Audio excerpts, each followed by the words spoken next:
What's the dumbest thing you did that actually worked? I was a sophomore in high school when my AP chemistry grade was hanging by a thread. Not just any thread. One of those microscopic spider silk threads that scientists claim can stop a Boeing 747, but would snap if you breathed on it wrong. Mr. Harrington's final project was worth 30% of our grade. Create a comprehensive presentation explaining a complex chemical process to the class. The catch? We'd be randomly assigned partners, and mine was Evan Mitchell, our class valedictorian who treated group projects like solo missions. I'll handle everything, he said during our first meeting. Just show up and pretend you contributed. 2 weeks before the deadline, disaster struck. Evan got mono. Not just regular mono, the kind where your spleen might explode if you so much as thought about coming to school. His mom emailed me saying he couldn't work on the project, but not to worry because he'd already done most of it. He had not, in fact, done most of it. What Evan had done was create a detailed outline and some reference notes. The actual presentation? Non-existent. With 7 days left, panic set in. Chemistry was my worst subject. I once accidentally created a small fire trying to boil water. I was going to fail, lose my GPA, disappoint my parents, never get into college, and eventually live in a cardboard box. That's when I had the dumbest idea ever. I decided to create a fictional collaboration with Evan. I'd text myself from an old phone, pretending to be him, then show Mr. Harrington the proof that we'd been working together all along. I started sending myself texts about chemical equations and presentation slides. I'd respond with questions that made it seem like I understood about 15% of what was happening, just enough to be believable. What about the oxidation process in the third slide? I texted as fake Evan. Good point. I was thinking we should include a visual diagram for that part, Real Me responded. I created an entire conversation history spanning 2 weeks, carefully backdating the messages. I even added some casual conversation to make it look authentic. How are you feeling? Still dying? Real Me asked. My spleen feels like it's going to exit my body, but I finished the transition slides, fake Evan replied. Meanwhile, I was frantically learning everything I could about electrochemical processes. I watched YouTube videos at 2x speed, read simplified explanations, meant for middle schoolers, and drank enough coffee to potentially create my own chemical reaction. The night before the presentation, I emailed Mr. Harrington explaining Evan's situation and assuring him I could present solo. I casually mentioned, I've attached some of our text exchanges so you can see how we've been collaborating remotely. Presentation day arrived. I stood in front of 25 classmates and somehow didn't pass out. I stumbled through explanations of electron transfer and redox reactions, showing slides I'd created at 3 a.m. When I finished, Mr. Harrington said, I'm impressed. I read through your exchanges with Evan. It's clear you two worked well together despite the circumstances. I got an A-.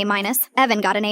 A week later, he returned to school. How did the presentation go? He asked weakly. Great, I said. Mr. Harrington loved our collaboration. Our what? I pulled him aside and confessed everything. Instead of being angry, he started laughing so hard the school nurse almost sent him home again. That's the most brilliant, stupid thing I've ever heard. He wheezed. We became actual friends after that. 4 years later, when we were college roommates, he framed one of our fake text exchanges and gave it to me as a birthday gift. The frame reads, in honor of the most elaborate academic fraud that actually worked.